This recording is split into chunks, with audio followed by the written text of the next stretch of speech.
Si je relis pourquoi j'avais passé le sujet dans Stade 2 et à ce que c'est devenu aujourd'hui, le phénomène Yamakasi, au départ, je trouvais que c'était un souffle nouveau, c'était un autre éclairage du sport.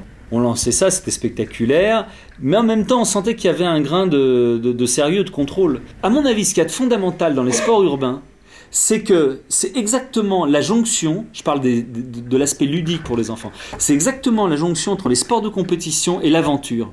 Tous les gamins rêvent d'aventure. C'est pour ça qu'on joue aux cow-boys et aux indiens, etc. Et qu'on s'invente des pirates et des monstres et des machins, etc. Et ben, je trouve que voilà, le sport urbain, il est exactement au milieu du sport et de l'aventure.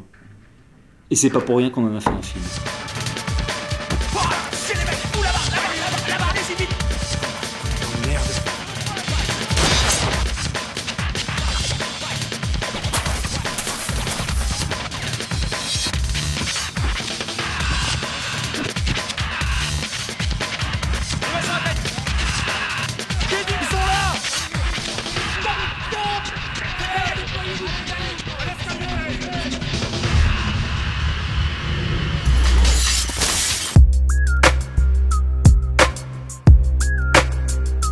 Ce qui nous a sauvés, c'est justement qu'on a fait un travail sur l'image pour pouvoir être toléré par les gens, accepté, et un travail de terrain pendant des années.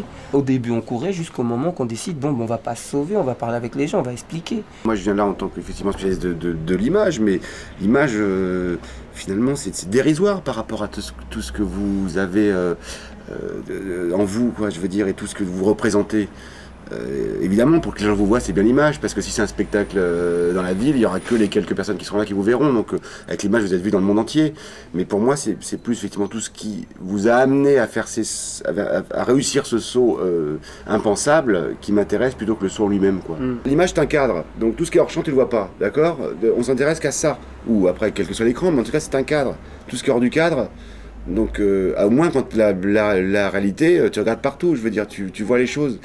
Et donc l'image, elle est manipulatrice, elle est réductrice, elle est... Enfin, c'est de la magie l'image, quoi. T'es magicien, tu deviens un dieu. Moi, réalisateur, je suis dieu, je fais ce que je veux dans mon cadre. J'invente n'importe quoi.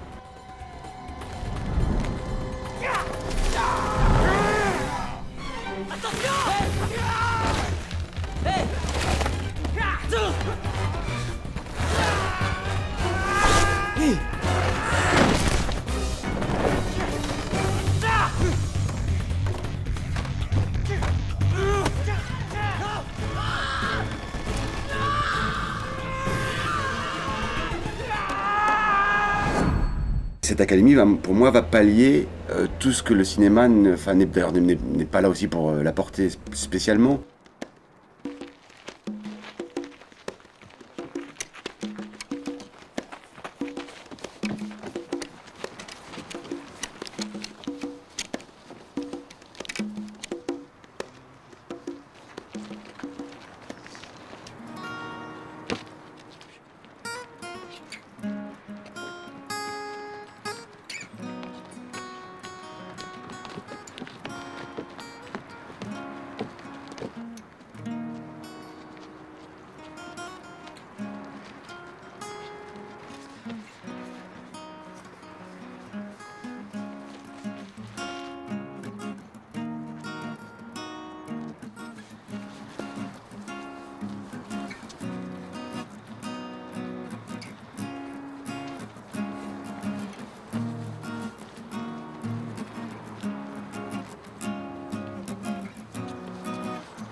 Ah ouais.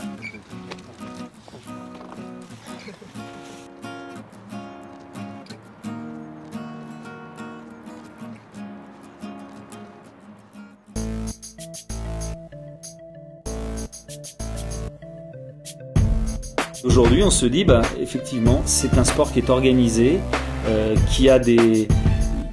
on voit bien le développement qu'il peut avoir, on voit bien comment ça peut occuper les gamins sur place qui n'ont pas toujours un terrain de foot avec des ballons, des filets, etc., ou des terrains de tennis, ou ce qu'on veut. Là, au moins, ils ont une pratique sportive. Et on sait tous, parce qu'on aime tous le sport, on sait tous à quel point une pratique sportive, c'est la base des relations sociales, de l'insertion et de tout ce qui en découle.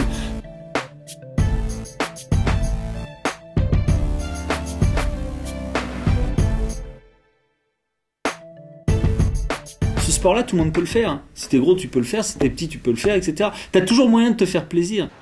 C'est un sport qui au départ part de la banlieue, mais c'est un sport qui visiblement est plaisant à faire, avant tout. Et un sport qui est ludique.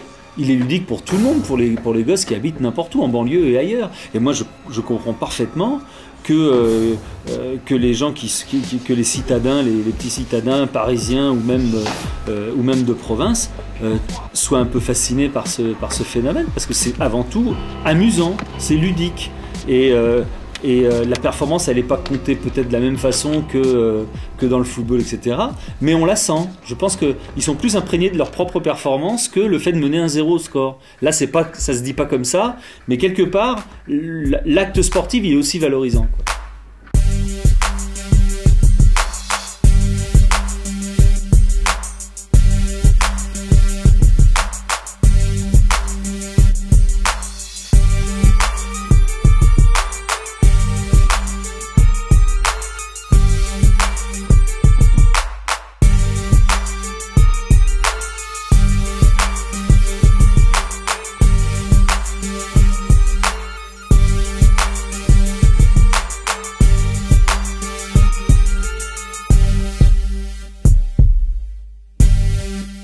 Moi, j'ai souhaité inviter les Yamakasi aux arts décoratifs, c'est pour justement essayer de voir en quelle mesure des élèves de première année, qui sont de la même génération, qui partagent la même génération, pouvaient s'investir dans un sujet qui touche des préoccupations de design, d'architecture et d'environnement de manière plus générale. Pendant une semaine, les élèves ont été amenés à rencontrer et à visiter en fait la ville d'Évry, tous les spots en compagnie des Yamakasi, de s'adapter aussi aux différentes figures de style qui sont exercées par les Yamakasi et donc de comprendre le contexte dans lequel ils évoluent.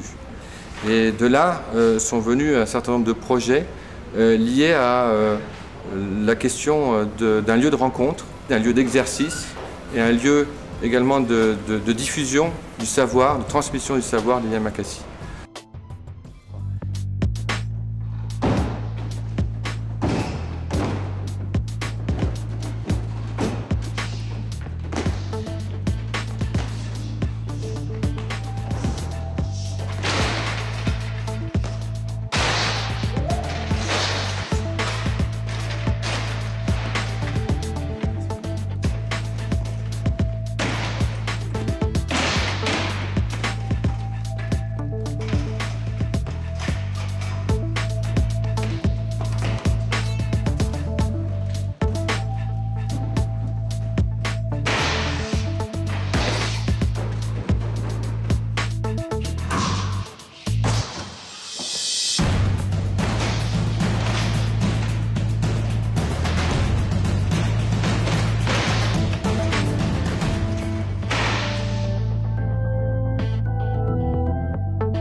C'était vraiment bien dans le sens où nous, ça nous a amené à déjà, enfin tout bêtement quoi, à déjà travailler ensemble, partir ensemble à Évry, taffer ensemble sur les entraînements, et c'est vrai que c'était un des aspects sur lesquels les Yamakasi ont mis l'accent.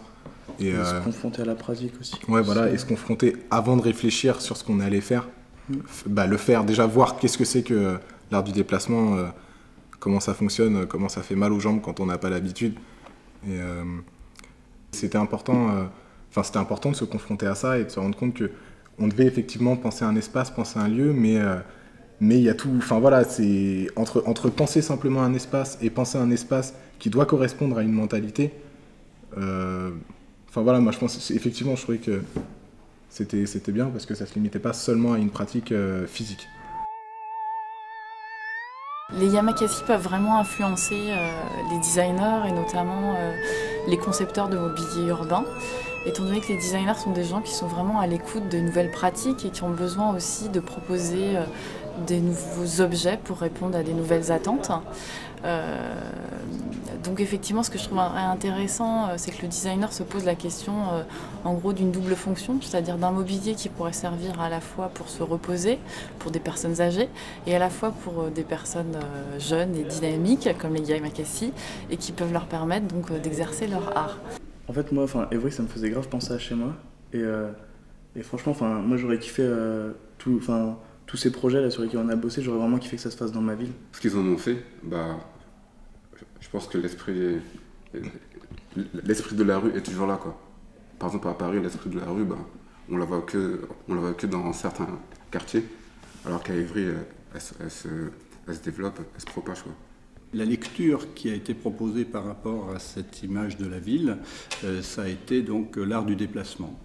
D'ailleurs, ce qui était intéressant, d'ailleurs l'exercice, on l'avait appelé kinétique, pour souligner que ce qui était premier dans ce rapport à la ville, c'était pas en fait les volumes, la géométrie, la topographie de la ville, mais la façon dont elle était pratiquée.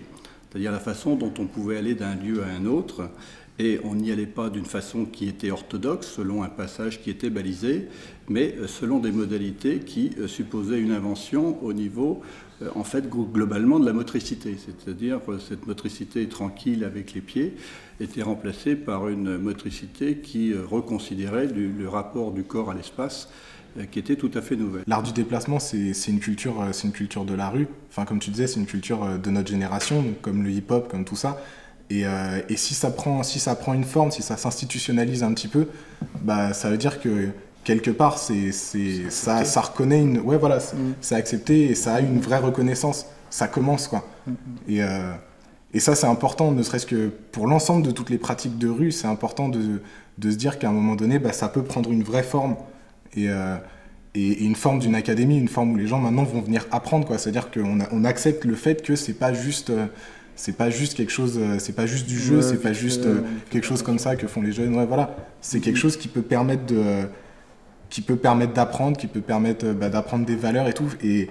Et ça, c'est vraiment important. Justement, quand on y était, il y avait eu Laurent, il avait été interviewé par les Allemands, je sais pas si vous vous souvenez. Et à un moment, il disait ça, il disait que Yamakasi, c'était une école de la vie. On est dans ce qui est aussi une vocation de l'école, c'est-à-dire d'être utile, c'est-à-dire de ne pas développer simplement l'art d'une façon qui serait simplement à vocation de contemplation, mais que l'art soit impliqué dans la vie sociale et qu'il puisse avoir un rôle pour rendre la vie des uns et des autres plus intéressante. Alors évidemment, c'est une expérience extrêmement innovante qui nous a permis, qui nous a permis de comprendre et de mieux s'immerger dans l'art du déplacement, que personnellement je ne connaissais pas. Et je pense que nous aurons très certainement à l'avenir d'autres terrains possibles de développement ici à l'école sur cette pratique émergente et toutes les relations qui pourraient être nouées entre l'art du déplacement et le design, l'architecture et les arts de l'aménagement de manière générale.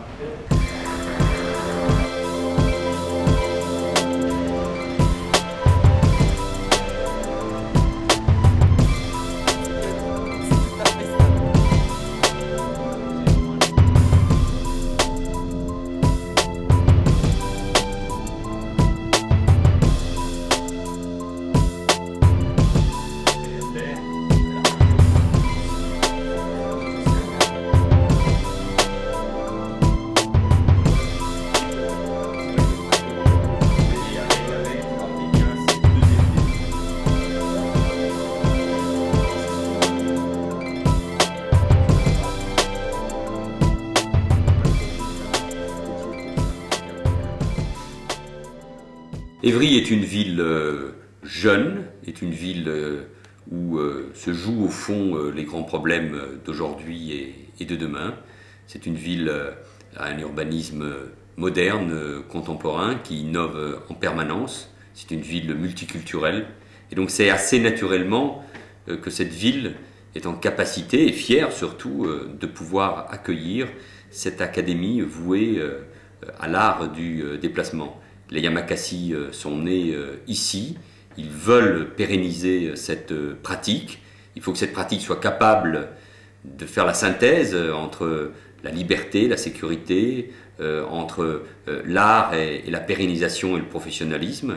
Et donc je suis convaincu que dans cette ville est en train de naître un très beau projet qui va être un projet référent, pas seulement en France, mais en Europe et dans le monde, pour tous ceux qui aiment cet art du déplacement, cette capacité à bouger dans l'urbanisme moderne. Et Évry est tout naturellement non seulement le berceau, mais l'avenir de l'art du déplacement.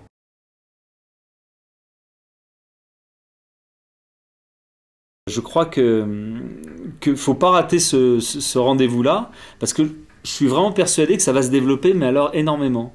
Énormément, parce que justement, au départ, c'est pas bidon.